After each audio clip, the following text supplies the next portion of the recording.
Bonsoir à toutes et à tous. C'est un plaisir d'être avec vous pour votre journal de ce jeudi 2 octobre. Tout de suite, voici les principales informations que nous allons développer.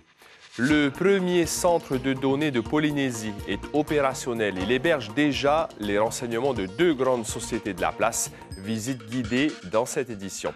Des rafales de plus de 200 km/h et des pluies diluviennes au Tuamotu. C'était le scénario d'un exercice cyclone mené aujourd'hui au Haut-Commissariat avec tous les acteurs de la sécurité civile. En ce mois d'octobre rose, la prévention du cancer du sein s'est invitée dans les débats lors des questions au gouvernement aujourd'hui à l'Assemblée. Le sujet de la gratuité du dépistage a été évoqué. Les langues polynésiennes à l'honneur cette semaine à l'occasion du festival Parau Tiama, la parole libératrice, si l'on traduit littéralement.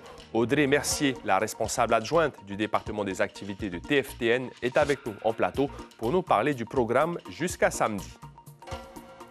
Merci d'être avec nous. C'est une innovation au Fénois et surtout une avancée majeure pour le stockage de données des acteurs économiques locaux.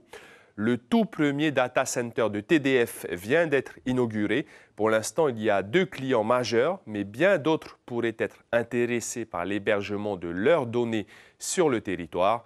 Un reportage sur les hauteurs de Tiperui avec Melissa Chong et Patrick Tsinsing. Vos données seront peut-être stockées ici à l'avenir. Je me trouve sur le site de TDF qui diffuse depuis 60 ans la télévision et la radio en Polynésie. Et la nouveauté cette année, c'est ce data center qui va héberger les données des entreprises locales. Vous savez tous que les usages du numérique, on parle beaucoup d'intelligence artificielle en ce moment, explosent. Et donc, il était important pour TDF d'accompagner ce développement et cet engouement pour les technologies digitales. C'est ici, en Polynésie française, que le premier data center vient de voir le jour à 300 mètres d'altitude. 5 autres data centers de TDF existent déjà à Paris, Marseille, Rennes, Lille ou encore Bordeaux. L'objectif du data center, c'est de stocker des données stratégiques pour les entreprises locales, pour le pays, pour les administrations, et afin de garder sa souveraineté. Le site ultra sécurisé aura coûté 90 millions de francs pacifiques, entièrement financé sur fonds propres. D'ici décembre, une 50aine de panneaux solaires seront installés sur le toit du data center dans une logique de développement durable. Des rafales de plus de 200 km/h et des pluies diluviennes au Tuamotu, un cyclone violent approche. Mais pas de panique, c'est le scénario d'un exercice de sécurité civile grandeur nature pour être prêt en cas de crise. Il a eu lieu aujourd'hui car la préparation peut sauver des vies. Mireille Gomblin, Teivaribé. Toiture arrachée, maisons inondées. En 83, une série de cyclones avait dévasté les Tuamotu et d'autres îles de la Polynésie. Il y a des tables rondes 40 aussi, ans plus tard, la population s'en souvient encore, même à Tahiti. C'était en 83, j'étais encore jeune. Toutes les maisons qui sont juste à proximité de chez nous, on voyait que la toiture partait comme ça. Mais même chez nous, il y a des tôles qui sont parties aussi. Pour se préparer à ces catastrophes naturelles, des exercices grandeur nature sont organisés, comme aujourd'hui. Les services de l'État et du pays simulent un cyclone violent, des rafales à plus de 200 km/h et des pluies diluviennes. Un entraînement pour coordonner les interventions sur terre et en mer pendant et après la tempête. Le scénario, c'était les Tuamotu-Gambier. Et donc, il faut qu'on puisse travailler aussi pour la mise en sécurité de gens au-delà de la population de chaque île. Donc, c'est aussi pour ça qu'on a besoin de préparer avec les Tavana, localement, de savoir combien il y a de gens qui sont présents sur l'île et de savoir combien on a de place dans les abris pour vérifier l'adéquation entre les deux. Et donc, le premier travail de l'équipement, dans le cas d'une crise comme celle-là, ce sera de mettre en sécurité ces moyens d'action le temps que la crise passe pour ensuite pouvoir intervenir de la meilleure façon pour dégager les routes, pour dégager les aéroports, pour s'assurer que les infrastructures maritimes peuvent accueillir des navires qui viendront peut-être ravitailler ou aider la population. De tout nouveaux dépliants viennent d'être édités en français et en tahitien avec toutes les consignes de sécurité et la liste du kit de survie à prévoir. À un mois du début de la saison cyclonique, les habitants prennent déjà leurs dispositions. On fait des provisions au niveau alimentaire et aussi le nécessaire en fait, le strict nécessaire, vêtements, lampes et la radio. Pendant les allées cycloniques, on vend la plupart des cordes, que ce soit des bâches. Les cordes, ça sert à attacher les toits et tout, au cas où. Météo France tiendra une conférence de presse à la fin du mois pour confirmer les tendances cycloniques de cette saison. Pour l'heure, aucun gros phénomène n'est prévu. Vous avez peut-être aperçu les opérations dans le lagon de Punaoya entre 6h et midi. Aujourd'hui, le premier tronçon du nouvel émissaire de la station d'épuration a été installé. Rappelez-vous, il y a eu plusieurs incidents sur l'ancienne canalisation qui ont entraîné des interdictions de baignade. Les opérations aujourd'hui ont nécessité des restrictions temporaires de navigation pour le bon déroulement des manœuvres. Il s'agissait de la première des 4 phases d'installation. Aujourd'hui, à l'Assemblée de Polynésie, dans le cadre de la deuxième séance de la session budgétaire, il a été question du cancer du sein. Ce n'est pas par hasard, puisque c'est le mois d'octobre rose. Le sujet de la gratuité du dépistage du cancer du sein dès l'âge de 45 ans a été mis sur la table. Chiquita Teiva, Jérôme Lee. Le dépistage organisé du cancer du sein ne s'adresse aujourd'hui qu'aux femmes âgées de plus de 50 ans. Tous les 2 ans, elles sont invitées à réaliser une mammographie dont les frais sont pris en charge par la CPS. Si cet examen a permis de détecter des cancers à un stade précoce et de les traiter à temps, selon le rapport de la Cour des comptes de Polynésie, la maladie touche aussi des patientes de plus en plus jeunes. En pleine session budgétaire, le ministre de la Santé annonce des actions. Nous avons comme objectif, et ça fait 2 ans, puisqu'on a mis un mammographe aux Marquises, de permettre ce dépistage au plus près des populations, mais aussi il faut se faire dépister plus jeune. Nous allons décider de manière législative de faire en sorte que ce dépistage soit gratuit à partir de 45 ans. Pour le Tapura, le pays doit reconsidérer la prise en charge des malades. Selon Edouard Fritsch, avec seulement 2 oncologues, les patients sont lésés. L'ex-prestataire devait recevoir le cyclotron et le staff chargé de soigner le service d'oncologie que l'on voulait sortir de l'hôpital et donner effectivement des moyens supplémentaires avec un point essentiel qui est celui de faire évoluer le statut de ces malades. Bon, aujourd'hui, rien n'a avancé. On va arrêter avec la politique de CDD. Et il faudra créer de l'attractivité des postes, mais de manière globale. Il n'y a pas que les oncologues, on a des problèmes avec les radiologues, on a des problèmes avec les urgentistes. Et donc ça doit être traité globalement et arrêter de faire des pansements sur une jambe de bois. Se faire dépister reste toujours difficile pour certaines Polynésiennes des quartiers sociaux. Avec la gratuité de l'acte dès 45 ans, le pays mise sur la prévention. Merveilleux, c'est une très bonne idée. Comme ça facilite tout le monde à y aller. Ça permet, il n'y aura pas ce frein-là. Déjà, c'est vrai que c'est cher. J'ai cherché en France métropolitaine à me faire dépister pour les sangs. Et ils m'ont dit les mêmes choses. Non, vous êtes jeune, il n'y a pas de souci, mais j'ai voulu. Donc, c'est important. Quant à savoir combien est-ce que cela va coûter au budget et quand est-ce que le texte sera présenté à l'Assemblée, aucune réponse pour le moment. Le dîner de travail à l'Élysée entre Emmanuel Macron et les élus ultramarins il y a quelques jours n'a pas plu à Oscar Temaru et au Tavini Huiratira. Durant cette réunion, la réforme institutionnelle des Outre-mer a été abordée et des groupes de travail doivent être constitués, pas du tout au goût du parti indépendantiste pour qui l'ONU est le seul interlocuteur sur les enjeux institutionnels de la Polynésie. Il l'a fait savoir aujourd'hui lors d'une conférence de presse. Plusieurs syndicats se sont mobilisés aujourd'hui dans le cadre d'un mouvement de grève national. La continuité de l'opération Bloquons tout. Les grévistes estiment que les réponses du gouvernement ne sont pas à la hauteur des attentes sociales de la France. Au monument aux morts de Papeete ce matin, plusieurs fonctionnaires de police ou du secteur pénitentiaire étaient mobilisés. Écoutez Teina Wallace, délégué syndical Unité FO. 220 milliards on donne en budget de l'État pour les services de l'État en Polynésie française, même pour tout ce qui est projet, c'est énorme. Donc quand on apprend qu'on va raboter de 20% sur le budget de l'outre-mer, ça fait pratiquement 40 milliards que l'on nous retire.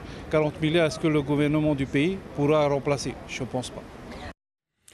Le festival Parautiama a débuté aujourd'hui à la Maison de la Culture. Cet événement culturel donc, qui se déroule jusqu'à samedi a pour objectif de libérer la parole et la plume polynésienne dans les langues autochtones des 5 archipels. Aujourd'hui, les Australes et la société étaient à l'honneur. Bonsoir Audrey Mercier. Bonsoir.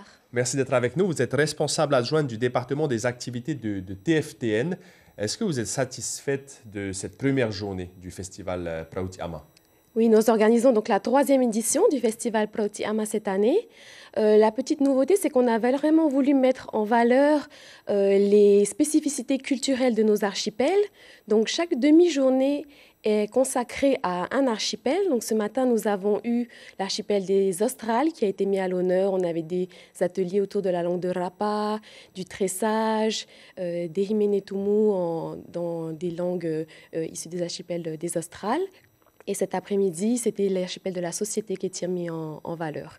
Donc on est plutôt content puisque ce matin, nous avons eu beaucoup de scolaires et d'élèves qui sont venus pour participer aux activités. Quelle différence entre la première édition il y a 2 ans et la 3e aujourd'hui? Avec cette 3e édition, justement, on a voulu, plutôt que de mélanger les activités, vraiment se focaliser par archipel et donc mettre en valeur aussi leur langue et leur savoir-faire ancestraux. Un moment fort de ce festival, c'est le concours Arere, avec 2 concours en fait, écriture et orero. Comment ça se passe? Qui sont les candidats et quelle est l'ambition de ce concours? Le concours Arere, qui est également donc, la 3e édition cette année, nous avons choisi pour thème Aïa, la patrie, qui est un thème qui justement réunit tous les archipels de la Polynésie. Notre objectif, c'est vraiment d'encourager les gens à écrire dans une langue polynésienne. Ce n'est pas restreint qu'aux Tahitiens, c'est vraiment ouvert à toutes les langues polynésiennes. Et au-delà de l'écriture, permettre aussi aux auteurs donc, de déclamer leurs textes ou faire déclamer leurs textes par un orateur de leur choix. Est-ce qu'on peut dire que dans ce concours, il y a des petites pépites quand même? Tout à fait, on le voit avec déjà les 2 années précédentes, qu'on a vraiment eu des textes avec des messages forts. Cette année, on a de la chance parce qu'on a vraiment beaucoup de jeunes auteurs qui se sont présentés, sûrement encouragés par le corps enseignant. Et donc demain, ils seront 20, âgés entre 11 ans et 17 ans, qui viendront déclamer le texte qu'ils ont écrit eux-mêmes. Alors, il y a un village vivant qui s'est mis en place jusqu'à samedi. Qu'est-ce que les visiteurs peuvent voir? Parce qu'il n'y a plus de table ronde. Par contre, il y a des ateliers d'échange. Il y a beaucoup d'ateliers. L'idée, c'est de pouvoir pratiquer une langue en faisant une activité. Donc demain, par exemple, ce sera l'archipel des Marquises qui sera mis à l'honneur. Donc les gens pourront justement apprendre des mots en marquisien au travers de la danse, au travers de la sculpture. L'après-midi, on aura encore l'archipel de la société qui sera mis en valeur. Donc on aura par exemple du massage traditionnel, du taurumi, du raotheiti. Et samedi matin, ce seront les Tuamotu Gomie à l'honneur, donc avec beaucoup d'ateliers de création de bijoux avec des coquillages. Quand connaîtra-t-on les vainqueurs des concours Arere? Donc la cérémonie de remise des prix se déroulera le samedi après-midi à partir de 15h sur le Pepe Ahiro. Et on aura donc les lauréats en écriture et en déclamation dans toutes les catégories. L'ouverture, c'est entièrement gratuit. Et quels sont les horaires pour demain, événement samedi? Entièrement gratuit. Donc demain, c'est de 9h à 16h et samedi, c'est de 9h à midi. Et j'encourage particulièrement les gens à venir aussi écouter nos auteurs qui se présenteront demain au Petit Théâtre à partir de 13h30. Donc demain, nous aurons les enfants et samedi matin à partir de 9h, les adultes. Et beaucoup de scolaires sont attendus, notamment demain, vendredi. Merci beaucoup, Audrey Mercier, d'avoir répondu à notre invitation. On rappelle donc le thème aussi du concours Arere Aïa, la patrie. C'est un lieu emblématique du basketball polynésien qui reprend vie. Le playground du stade Willie Bombridge a été officiellement inauguré hier soir par la commune de Papeete. Une réouverture après des travaux d'habillage du terrain, une magnifique fresque, comme vous le voyez.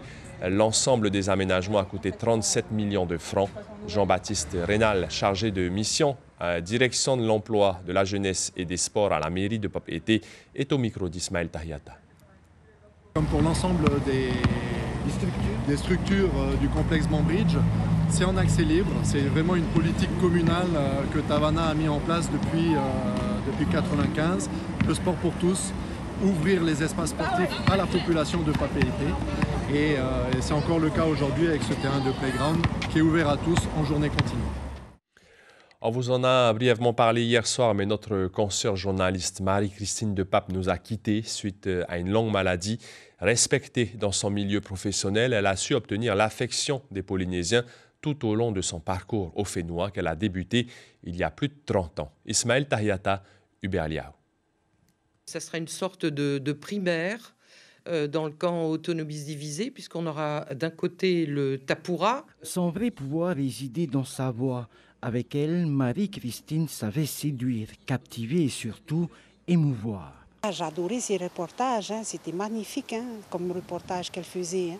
Et voilà, perdre une personne, Polynésie la première, moi ça m'a beaucoup touchée hier soir parce que j'ai fait envoyer aussi mes doléances. Oui. Elle m'a touchée cette dame, je l'ai toujours appréciée.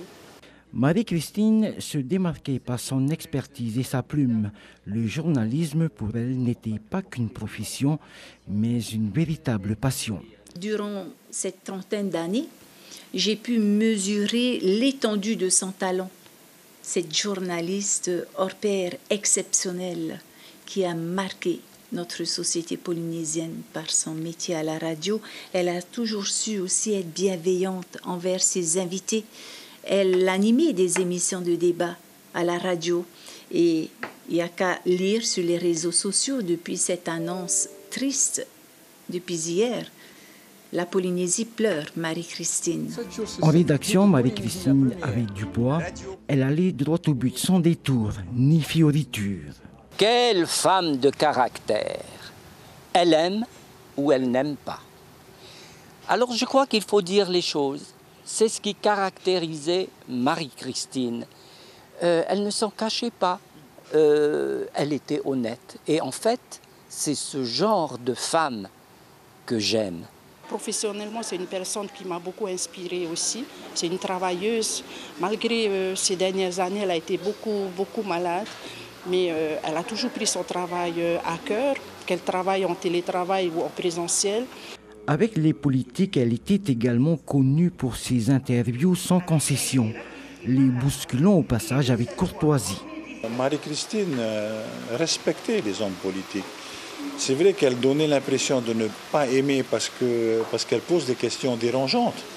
Mais ça ne veut pas dire qu'elle ne respectait pas et qu'elle ne considérait pas comme des hommes de décision.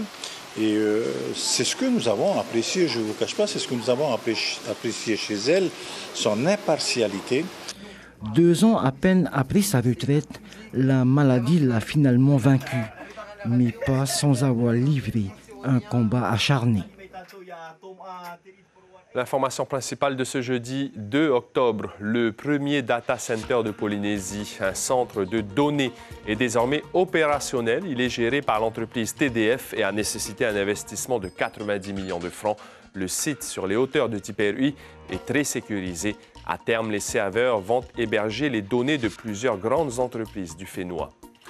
Anapa Nauta, chirurgien thoracique et vasculaire, sera l'invité café demain vendredi.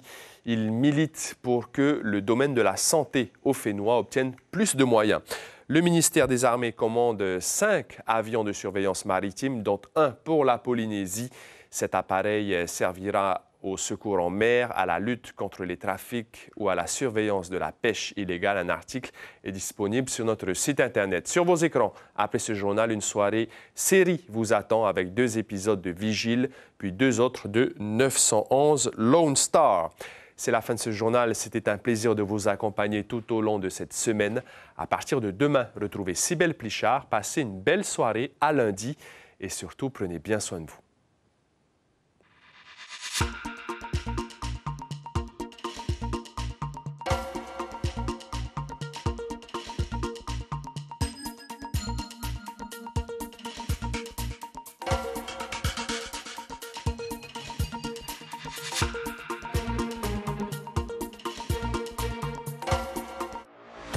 Retrouvez toute l'info sur WhatsApp en scannant notre QR code.